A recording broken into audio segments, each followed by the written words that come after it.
Everyone, আপনাদের সকলের সামনে আজকে একটা বাস্তববাদী একটা নতুন ভিডিও নিয়ে এসেছি। এই ভিডিওটিতে আজকে আমি তুলে ধরব কিছু বাস্তব কাহিনী। আজকে যেহেতু মেঘলা আবহাওয়া এবং সকাল থেকেই অসংখ্য বৃষ্টি হচ্ছে, তার জন্য আজকে আমাদের ছাত্ররা কিছু কম সংখ্যক এসেছে। সেই জন্য আজকে ওদের কিছু দাবি ছিল যে আমি একটা নতুন কিছু করাই। আর নতুন কিছু করানো বলতে গান বা বাজনা বা নাচ, এগুলো আমি একদম বিরোধী। সেই জন্য আমি ওদেরকে একটি ভালো সুন্দর একটা শিক্ষামূলক ভিডিও করব ওদের সামনে। সেটা হচ্ছে কি যে তার থেকে যেন ওদের শিক্ষা আসে এবং ওরা যেন ভালো এবং মন্দের তফাৎ বুঝতে পারে। তাই আজকে আমি একটি পুরনো গল্প ওদের সামনে নতুনভাবে উপস্থাপনা করব। গল্পটি হচ্ছে সেই একটি সরকারি স্কুলে না একটি কোনো একটা বিদ্যালয়ে প্রতিদিনের টিফিন টাইমে সিঙাড়া দেওয়া হতো এবং সেই সিঙাড়া বিরোধী কিছু ছাত্র ছিল। তারা প্রতিদিনের জন্য প্রতিবাদ করেছিলেন যে আমরা সেই সিঙাড়া খাবো না। সেই জন্য হেডমাস্টার অর্থাৎ প্রধান শিক্ষক মহাশয় বললেন, ঠিক আছে, আজকে খাবারের একটা তালিকার ভোট হয়ে যাবে। এই ভোটে যারা জিতবে তাদের পরের দিন থেকে সেই খাবারই স্কুলে দেওয়া হবে। তাই আজকে আমরা 5টি ছাত্র বেছে নিয়েছি। এই 5টি ছাত্র হবে একই খাদ্যের তালিকায় তাদের নাম আছে। তারা প্রত্যেকেই চায় যে স্কুলে সিঙাড়া খাওয়া হোক। ঠিক আছে, তোমাদের দাবি, তোমাদের পছন্দ কি? সিঙাড়া, তাই তো? তোমাদের 5 জনের পছন্দ আজকে সিঙাড়া। বাকিগুলোর খাবারের তালিকা আমি জিজ্ঞাসা করব, সবাই কি বলে সেটা আমি দেখে নেব এবং যেটা খাবারে জিতবে সেটাই পরের দিন থেকে খাবারের তালিকায় রাখা হবে। এটা একটা গল্প মাত্র, ঠিক আছে? আচ্ছা, প্রথম থেকে জিজ্ঞাসা করব, ওই রাজেশ উঠে দাঁড়াও, সামনে এসো, ওই চেয়ারের সামনে। বলো, তোমার খাদ্যের তালিকায় মানে প্রতিদিন তুমি একটি সরকারি স্কুলে বা বেসরকারি স্কুলে ভর্তি হয়েছো, সেখানে টিফিন টাইমে প্রতিদিন সিঙাড়া দেওয়া হয়। তাই তোমার প্রতিবাদ যে আমরা সিঙাড়া খাবো না। তাই তোমাকে জিজ্ঞাসা করা হচ্ছে, এরা 5 জন তো সিঙাড়ার দলে, তুমি কি খেতে চাও? চিকেন চাউমিন, ঠিক আছে, তুমি বসে পড়ো। আচ্ছা, তোমরা 2 জন উঠে দাঁড়াও। বলো, তুমি কাছে এসো, জোরে বলবা যেহেতু আজকে মেঘলা আবহাওয়া। বলো, চিকেন চাউমিন। তুমি এগ রোল। চলো, তুমি এসো তাড়াতাড়ি। বলো, তুমি কি খাবে? মাংস ভাত। আনিসটো, বলো তোমার। চিকেন চাউমিন, ব্যাস। তারপর ওটো, তুমি ওটো। মোগলাই। আচ্ছা, শিয়া ওটো, বলো। মোমো। তুমি ওটো, বলো। মোগলাই।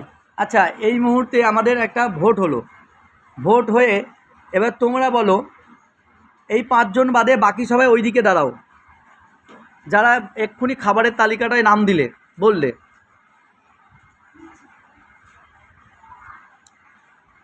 চলে যাও তাড়াতাড়ি, ব্যাস।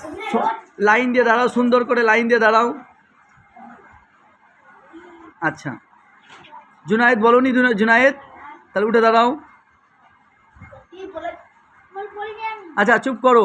এবার তোমরা বলো, কাদের দলটা ভারী বেশি? ওদের দল ভারী নাকি তোমাদের দল ভারী? দল সংখ্যায় মানে লোক সংখ্যায় বেশি কারা? লোক সংখ্যায় বেশি কারা? লোক সংখ্যায় বেশি কারা? ওরা কম। তাহলে জিতলো কারা, ওরা নাকি তোমরা? তোমরা জিতলে।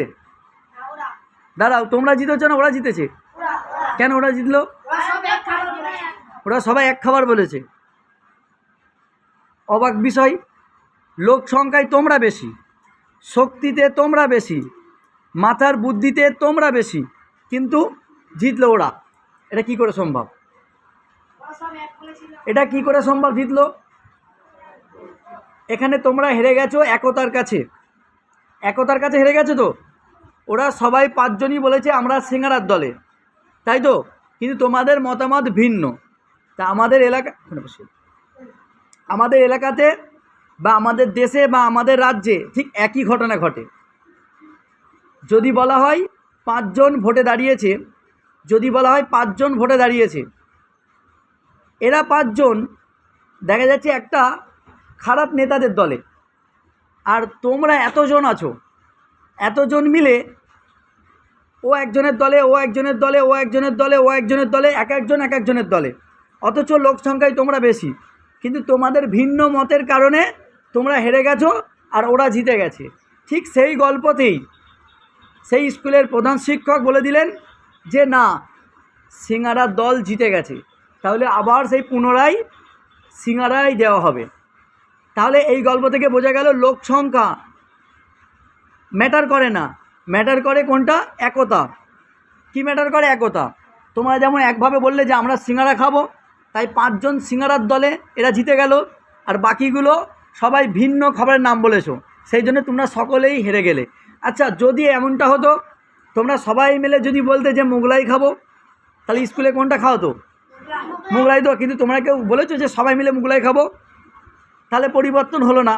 তাই আমাদের বাস্তব সমাজে এরকম পরিবর্তন চলছে, যে যে যার মতো, যে যার ইচ্ছা সে তা বলছে, কিন্তু কেউ একবারও ভাবছে না যে আমরা 10 জন মিলে একটা কাজের প্রতি মনোযোগ দেবো আর পাড়ায় সেটাই ঘটবে। কিন্তু পাড়ায় কি সেটাই ঘটে? সেটাই ঘটে না। কাউকে জিজ্ঞাসা করা হচ্ছে কী করলে ভালো হয়, সে বলছে যে অসহায় মানুষকে সাহায্য করলে ভালো হয়, একজন বলছে একটা মসজিদ করলে ভালো হয়, একজন বলছে একটা মন্দির করলে ভালো হয়, একজন বলছে রাস্তা করলে ভালো হয়, একজন বলছে একটা ড্রেন করলে ভালো হয়, একজন বলছে একটা ক্লাব তৈরি করো যাতে ছেলেরা সেখানে খেলা করতে পারে, এই রকম। কিন্তু কেউ একবারও ওই 10 জন মিলে কেউ বলছে না যে একটা স্বাস্থ্যকেন্দ্র তৈরি হোক এলাকায়।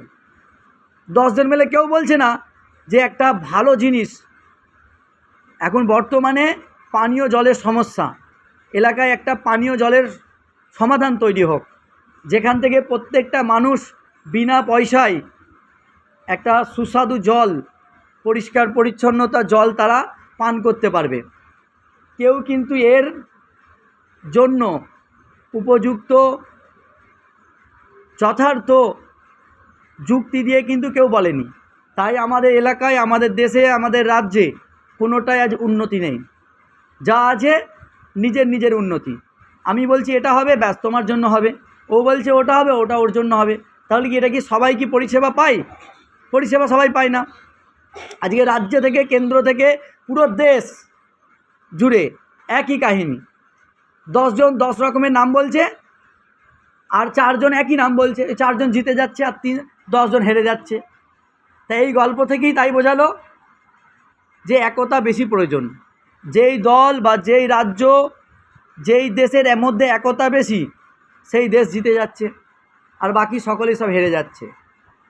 তাহলে জিততে গেলে কি করতে হয়? ফুটবল খেলায় 11 জন আছে, 11 জন ভালো খেললে তাকে কেউ হারাতে পারে না। ক্রিকেট খেলায় 11 জন আছে, 11 জন ভালো খেললে তাকে কেউ হারাতে পারে না। তাই ওই জন্যে ম্যাটার করে দলগত আর একতা। বুঝলে তো? তাহলে আজকে এটা থেকে কী বুঝলে? একতা সর্বশ্রেষ্ঠ শক্তি, তাই তো? তাহলে একতা কি? একতা সর্বশ্রেষ্ঠ শক্তি। কখনো দেখেছো 11 জনের খেলায় একজন লাল কার্ড খেয়ে গেল, 10 জন টিম কি হয়ে গেল? হেরে যাচ্ছে। কিন্তু সেই 10 জন যদি মনে করে যে না, আমরা কাউকে হারাইনি, আমরা 11 জনই আছি, তাহলে সেই 10 জনকে কেউ হারাতে পারবে না। এক্ষেত্রে একটা জিনিস প্রকাশ পাচ্ছে, সেটা হচ্ছে একতা। আমাদের মধ্যে একতা রাখতে গেলে একের মানে সাথে, একজনের সাথে আরেকজনের বোঝাপড়াটা ঠিক রাখতে হবে। বসো সকলে।